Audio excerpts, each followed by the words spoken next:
Hello, je suis Marie-Estride, consultante sensorielle, et je pars à la rencontre de ces femmes et de ces hommes qui ont décidé de changer de vie et de se consacrer à un métier sensoriel. Que ce soit à travers le goût, le toucher, la vue, l'ouïe ou l'odorat, toutes ces personnes partagent une envie commune, celle de la transmission et de la reconnexion à ce que nous sommes vraiment. Partez à la rencontre de ces destins qui ont du sens et de ces passions devenues métiers. N'hésitez pas à partager ce podcast à toutes les personnes qui doutent et qui hésitent à se lancer dans leur projet de cœur. Artisans, le podcast qui vous montre une autre voie. Artisans. Artisans. Artisans. Aujourd'hui, nous partons à la rencontre de Mathilde, aussi appelée Bouille Gourmande sur les réseaux. Mathilde est une véritable passionnée, une épicurienne. La vie, elle la croque à pleines dents. Certaines personnes ont 1000 vies professionnelles.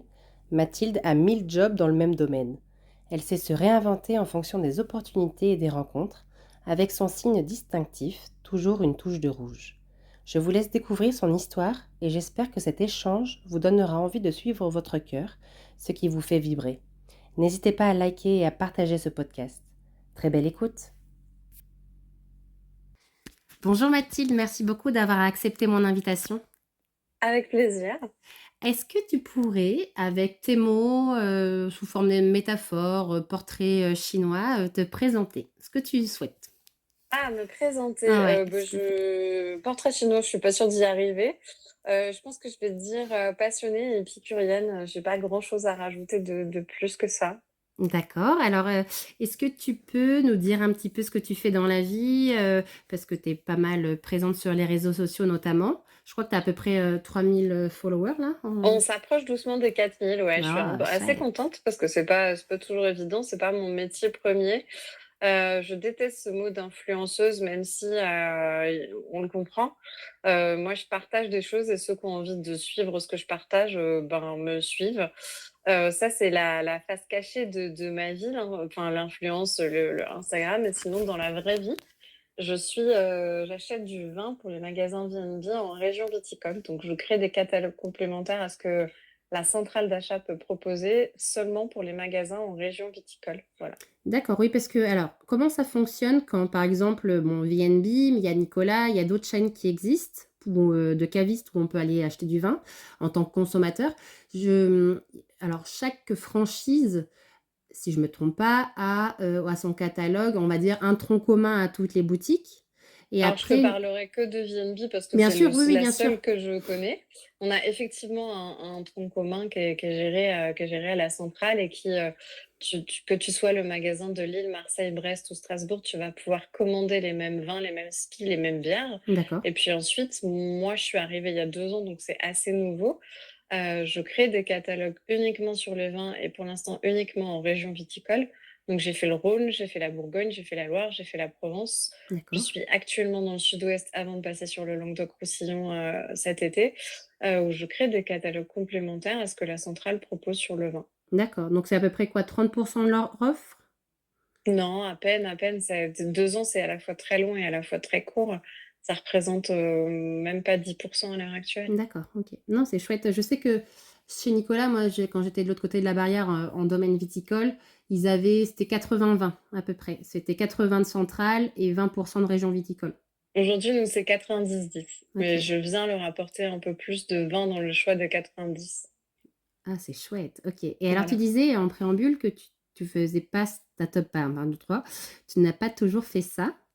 Non, je Euh, n'ai pas toujours fait ça. Avant d'arriver chez VNB, j'étais à mon compte. J'étais prestataire de service, j'étais freelance en fait. Pour D'accord. les vignerons, beaucoup en Loire, euh, assez localisé en Touraine. Et Tours est une grande ville, mais à la fois un tout petit village. Donc, au fur et à mesure du temps, j'ai commencé en 2018 ouais, 2018 puis ça m'a amené à faire pas mal de choses. Une émission de radio sur RCF que j'avais à l'époque, une émission de télé que j'avais aussi à l'époque, et la vie est faite de challenges. Et c'est vrai que je mets beaucoup ma vie à Tours, mais je commençais à tourner un petit peu en rond. Et quand j'ai vu cette offre chez VNB, je me suis dit, allez, nouveau challenge, let's go. Je voulais quitter la Touraine depuis un petit moment on va pas se mentir, il y a des jours où ça me manque un peu, mais dans l'ensemble, je regrette pas parce que, voilà, Tours et la Touraine et le Chenin, sont des merveilles, absolues, mais il y a plein de jolies choses ailleurs, notamment en Provence, région pour laquelle j'ai eu un gros coup de cœur. Voilà. Et notamment Marseille. Oui, alors Marseille parce qu'il y a une vibe incroyable. Après 4 mois, c'est pas assez pour se faire un avis, mais j'ai aimé toute la Provence. J'aime le dynamisme de Marseille, c'est Paris avec la mer, mais j'adore aussi, Cassis. Je suis une grosse fan de Cassis, ouais, aller prendre un verre le vendredi soir en hors saison à Cassis, c'est quand même quelque chose assez extraordinaire. J'ai beaucoup aimé Nice aussi, enfin voilà, toute cette côte-là, j'ai eu un vrai coup de cœur, effectivement. Ah bah oui, quand on y goûte, après, c'est extrêmement compliqué de vivre ailleurs. Je te cache pas que le retour a été un peu compliqué, oui. Ouais, bah, parole de sudiste, hein, on s'y fait, hein, mais en fait, quand on explique que c'est pas la même lumière, que c'est pas le même bleu du ciel, que la vie, elle est principalement dehors, que alors, il y a du pour, il y a du contre, comme dans chaque région, hein, ses qualités, ses défauts, mais il y a vraiment une atmosphère particulière au sud-est et c'est bien pour ça que c'est surchargé, en été notamment, mais enfin, c'est des petits villages tout perdus en plein dans le Var. L'arrière-pays est magnifique. Enfin, ouais, moi, je suis aussi convaincue que toi. Je vais prendre ma dose dans pas longtemps. Mais ouais, Tu as bien de la chance. Moi, la prochaine destination au soleil, ce sera le Languedoc, pas cet mal. été. Voilà. D'accord. Et alors, est-ce que tout te prédestinait au vin? Est-ce que tu as toujours travaillé dans cette industrie, j'allais dire, dans ce monde, ou pas du tout? Absolument pas. Moi, à 14 ans, quand il a fallu commencer à réfléchir à un métier, je voulais être cuisinière j'avais un oncle qui était restaurateur et ma mère travaillait dans les cantines scolaires, m'a dit, tu feras autre chose, passe ton bac et on verra après. Ok. Et puis, mais je cuisinais, je passais mes samedis, mes dimanches à faire des gâteaux au chocolat, à cuisiner tout le temps. C'était une véritable passion. Donc, j'ai fait un bac à l'époque, sciences et technologies de laboratoire, option biochimie, génie biologique. Ok. Ça fait très pompeux, hein. C'est juste pour dire que je faisais beaucoup de laboratoire par rapport à un bac S. Ok. J'ai eu mon bac et quand voilà, il a fallu trouver un métier, quand on ne connaît pas, on est un peu perdu. Je suis l'aînée de ma famille, donc où chercher, comment faire, gastronomie, pas gastronomie. Ma mère regarde et trouve diététicienne. Donc on part là-dessus pendant 6 mois et un jour je me lève et je me dis, tiens, mais dire à des gens d'arrêter de manger des tartines de beurre alors que moi c'est juste ma religion, ça va pas le faire. Je Ça peux va pas pas faire être ça pendant les compatible. 60 prochaines années de ma vie. Je peux pas faire ça, c'est pas possible. Bon, je rassure toutes les diététiciennes qui écouteront ce podcast, je ne résume plus du tout leur métier à faire ça. Mais voilà, j'avais 16 ans et je me projetais pas là-dedans et un jour on est venu alors l'école n'existe plus, mais c'était l'école Tecoma sur le campus HEC à Paris qui m'a présenté le BTS, technico-commercial en vins et spiritueux et je Ok. suis partie là-dedans à 18 ans. Je te cache pas que le chemin, il a été un peu compliqué parce que moi, je savais pas faire la différence entre un cépage, l'appellation, le gars qui fait le vin, je comprenais rien du tout pendant 3 semaines. Il m'a fallu des sous-titres, je comprenais rien. Hmm. Et en fait, tu rencontres des gens qui sont passionnés. La toute première personne hyper passionnée, c'était Michel, qui était le vigneron du lycée viticole de Mâcon-Davaillé, qui a été passionné. On s'est couché à des heures. Je dirais pas que c'est mes toutes premières cuites, mais mes toutes premières cuites intéressantes en tout cas. J'avais 18 ans et voilà, tu rencontres des gens passionnés et de gens passionnés en gens passionnés. J'ai 35 ans et je suis jamais partie du monde du vin. Hmm. Trop chouette. Mais aussi, tu es une épicurienne. Et aujourd'hui, tu nourris aussi beaucoup cette branche, t'as cette branche qui fait partie de toi, autour de la gastronomie, des recettes, parce que quand on te suit, tu vas faire ton marché très souvent, tu adores ça, les halles, etc. Et tu arrives à faire des recettes, enfin, pas improbables, mais tellement magnifiques pour bah, quelqu'un dont c'est pas le métier.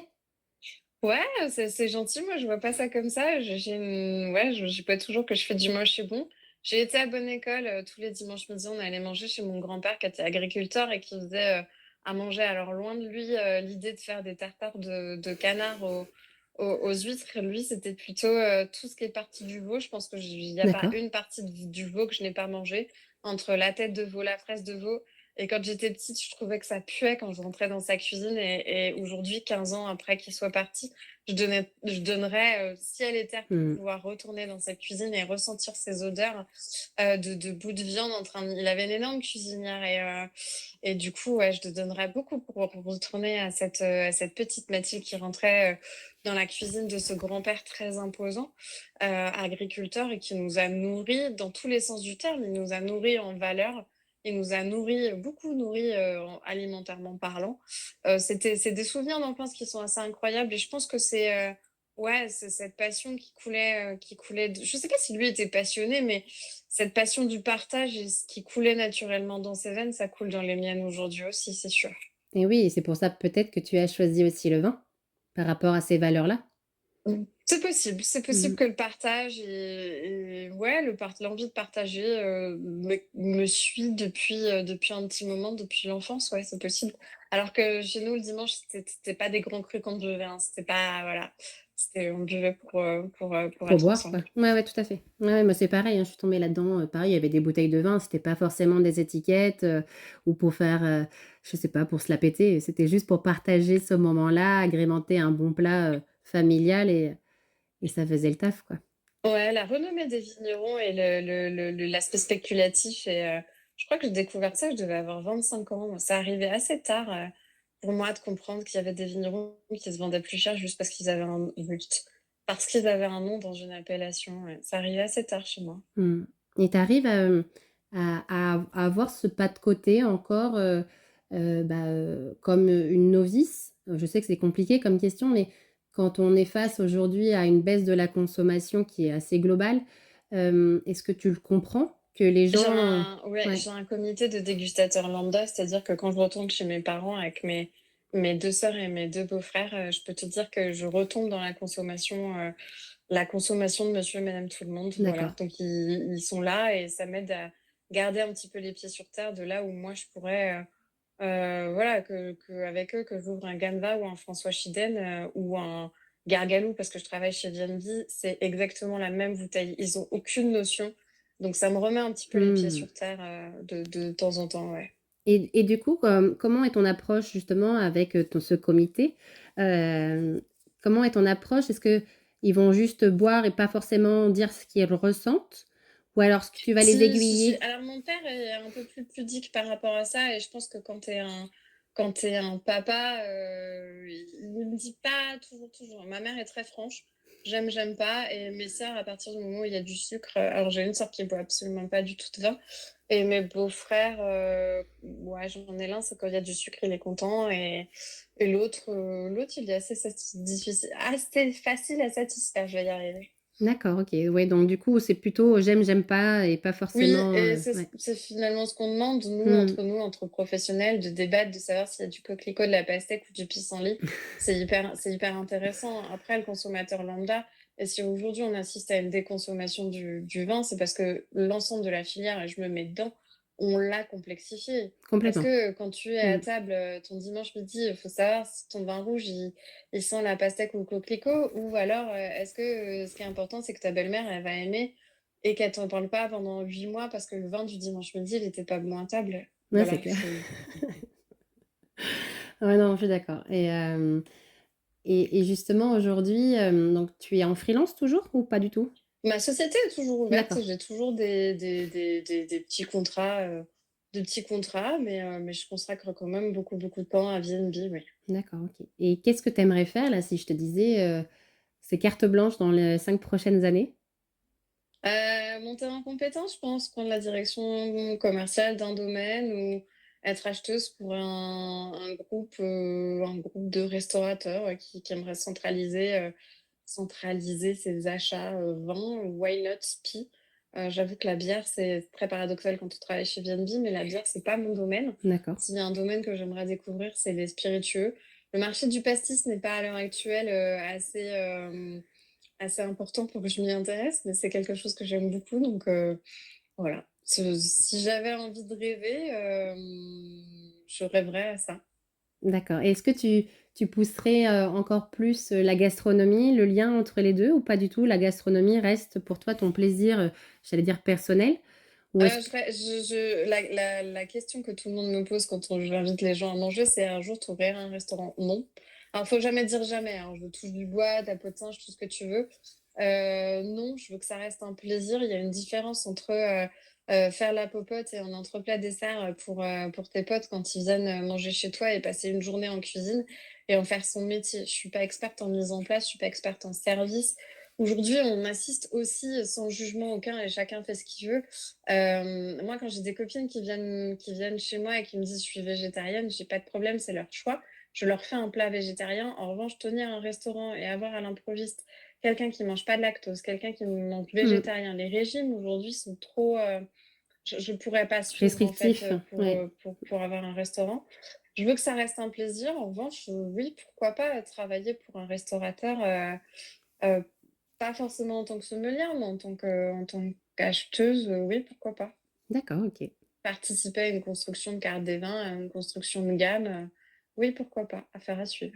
Affaire à suivre. Et aujourd'hui, tu te dis en regardant justement la petite Mathilde: «Waouh, le chemin que j'ai parcouru», qu'est-ce que tu lui dirais à la petite Mathilde d'aujourd'hui? Ah, c'est quelque chose que j'ai beaucoup de mal à faire ça, de réussir à lui dire, «Waouh», je lui dirais, je pense que je la prendrais dans mes bras, je lui dirais, «Trust the process». Ouais. Oui, parce que finalement, c'est le chemin qui compte. Mmh. Ouais, exactement, ouais. Fais-toi confiance et fais confiance à la vie, tout va bien se passer. C'est trop chouette. Et est-ce que tu as eu, durant cette, je sais pas, 20 ans de carrière, on va dire, entre le moment où vraiment tu t'es interrogée et puis tu as commencé par des études, mais est-ce que tu as eu des peurs, des doutes, de te dire, «Je me trompe, ou alors je vais pas y arriver», est-ce que c'est Ah, toutes les 10 minutes à peu près? depuis 20 ans, ouais? Ouais, j'aime bien me remettre en question. Est-ce que je prends le bon chemin? Voilà, est-ce que ça va le faire dans ce sens-là? Est-ce qu'il faut pas que je change de chemin? Dans mon métier, j'ai beaucoup d'humains, j'ai 100 je gère à l'heure actuelle à peu près 140 magasins. Mmh. Enfin, je les gère pas, mais je suis en communication, en tout cas avec 140 magasins. J'aime bien dire que c'est mes enfants parce que parfois ils me saoulent, mais je les aime tous quand même. Donc, c'est C'est la bonne certains définition. certains, c'est un amour assez, bah, voilà, c'est une aventure qu'on construit ensemble, donc je les aime d'amour, ouais, certains. Et hem et du coup, quand tu mets de l'humain à Mmh. l'intérieur, tu te poses souvent beaucoup de questions de savoir comment, tu peux t'améliorer, en tout cas, notamment sur la communication. Quand tu émets un message, tu n'es Mmh. pas responsable de la façon dont la personne en face de toi va pouvoir l'interpréter Tout à fait. et le comprendre. Donc, comment je peux améliorer, ça au quotidien? Je me remets beaucoup en question, ouais, effectivement. Oui, sachant que je c'est une discussion que j'ai eue il y a très peu de temps, c'est on a tous un canal sensoriel, dominant et d'apprentissage. Et il y a des gens, qui sont visuels, d'autres auditifs, d'autres tactiles et cetera. Mmh. Et c'est vrai que d'apprendre à décoder, ces mots dans la conversation, ce comportement, de corps, ou même juste l'impact de la communication si tu la mets sur 3 canaux différents, tu verras Attends, que tu as un quatrième parce que moi, je suis le quatrième. tu as Moi, je les ai l'olfactif tous, aussi. ça dépend des moments, mais je les ai tous. Parfois, je suis visuelle, parfois, je suis auditive, parfois, je Mmh. sais plus lequel tu as dit en dernier, mais moi, Tactile aussi. je les ai tous. Mmh. Donc, comment tu fais pour, réussir à faire comprendre, quelque chose à quelqu'un qui communique pas comme toi? C'est pas toujours évident, ouais. Ouais, alors peut-être d'envoyer le message en en 4 fois de 4 formes différentes? On a des moyens de communication différents. Moi, mon premier moyen, c'est le mail parce que je sais que c'est envoyé. Lu, je sais pas. On m'a demandé de faire des WhatsApp, mais du coup, les WhatsApp, ça plaît pas à tout le monde. On m'a Mmh. demandé de faire de la communication sur les réseaux aussi, mais voilà, je garde le mail parce que c'est le moyen le plus simple pour moi de communiquer, en tout cas avec mes magasins à l'heure actuelle, mais je réfléchis à d'autres moyens. Mmh. Le podcast? Pas forcément, non, pas forcément le podcast, mais ou un groupe WhatsApp, oui, il n'est pas impossible que je crée un groupe WhatsApp assez rapidement. Mmh, c'est chouette, OK. Et qu'est-ce que tu as mis en enfin, ou qu'est-ce que tu mets en place au quotidien justement pour, pour vaincre ou dépasser, ces peurs, ces doutes? Est-ce que tu as des outils qui t'aident?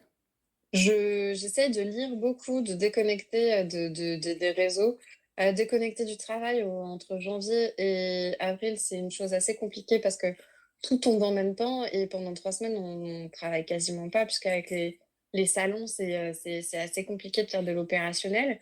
Mais ouais, trouver un équilibre entre vie perso, vie pro, c'est hyper important, sinon tu te noies et c'est pas une bonne idée. Ouais. Ouais, parce que malgré la passion, parce que le domaine du vin, c'est un iceberg.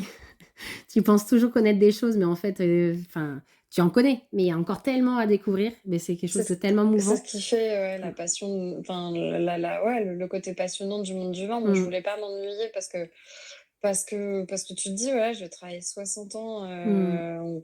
ouais, soit 45-60 ans, dans le même domaine, autant que j'en profite et que je m'éclate tous les matins». Mais du coup, ouais, c'est pas toujours facile de trouver un équilibre.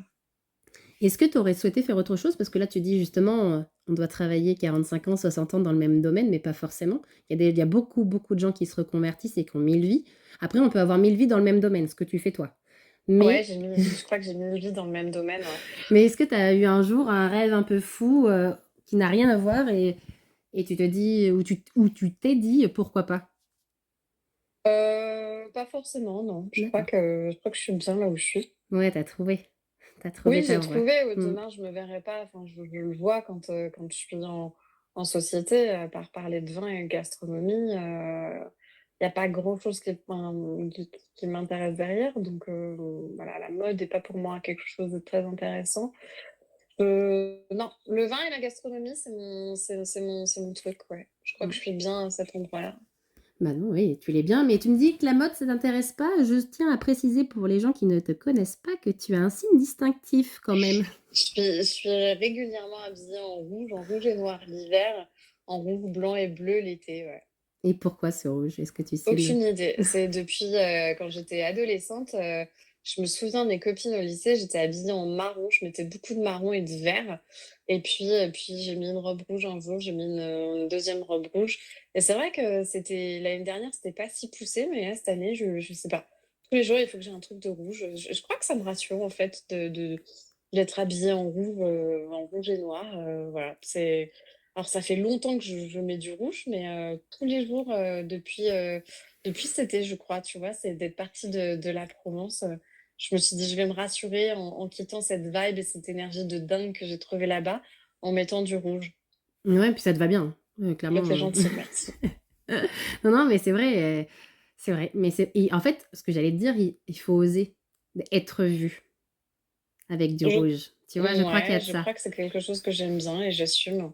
Ouais. J'ai fait qu'il y a quelques années un test de colorimétrie et je ne savais pas que l'argent m'allait assez mal au teint, mais que l'or et le rouge étaient des couleurs qui fusionnaient pas trop mal, donc voilà. Tu quoi? Tu une fille automne? Pardon? Tu es une fille automne?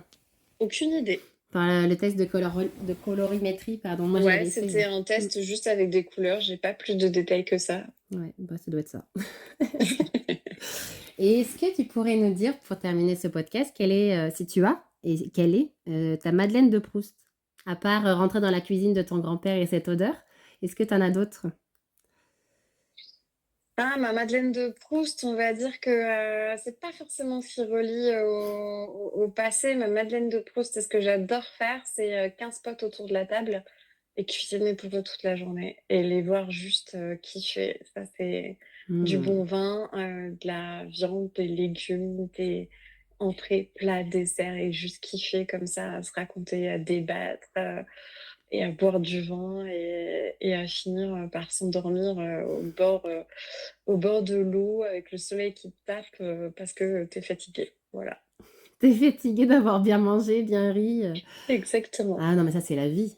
Non, mais moi, exactement. j'adorerais, enfin, tu vois, je me dis dans un projet un peu fou, d'avoir, une belle maison, peu importe, mais de «passage» entre guillemets. C'est-à-dire d'avoir une grande tablée, une grande cuisine et de dire: «Bah, OK, viens, on fait à manger, on reçoit, on a une cheminée, il y a des enfants qui courent, on sort des belles quilles», ouais. Moi, je l'ai eu ce projet et en fait, en tant qu'hypersensible, j'ai autant besoin des gens Ouais, que je c'est les clair. déteste. Donc voilà, c'est la raison pour laquelle je fais mon marché, généralement vers 6h30, 7h, quand c'est ouvert et c'est ce que j'apprécie, à Tours, pour ne croiser, personne.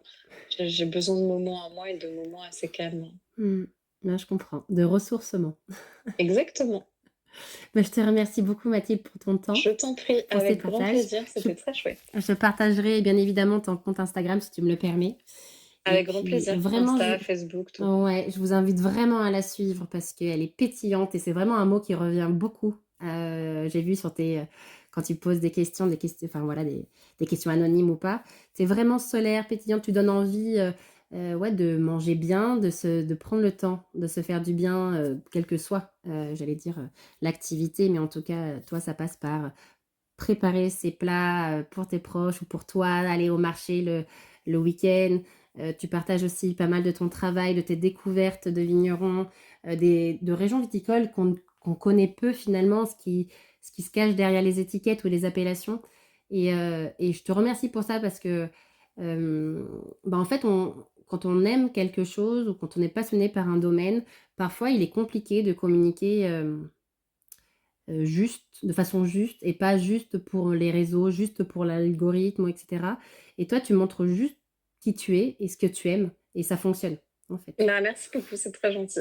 Voilà, je tenais vraiment à te le dire, j'espère que vraiment tu as passé un bon moment. J'espère que C'était très ton chouette. ton parcours merci beaucoup. J'espère que ton parcours va inspirer, de nombreuses personnes et qui surtout qu'ils aimeront, te suivre sur les réseaux. En tout cas, je te souhaite un très bon dimanche après-midi Merci à toi et aussi. puis, à très bientôt. À très bientôt.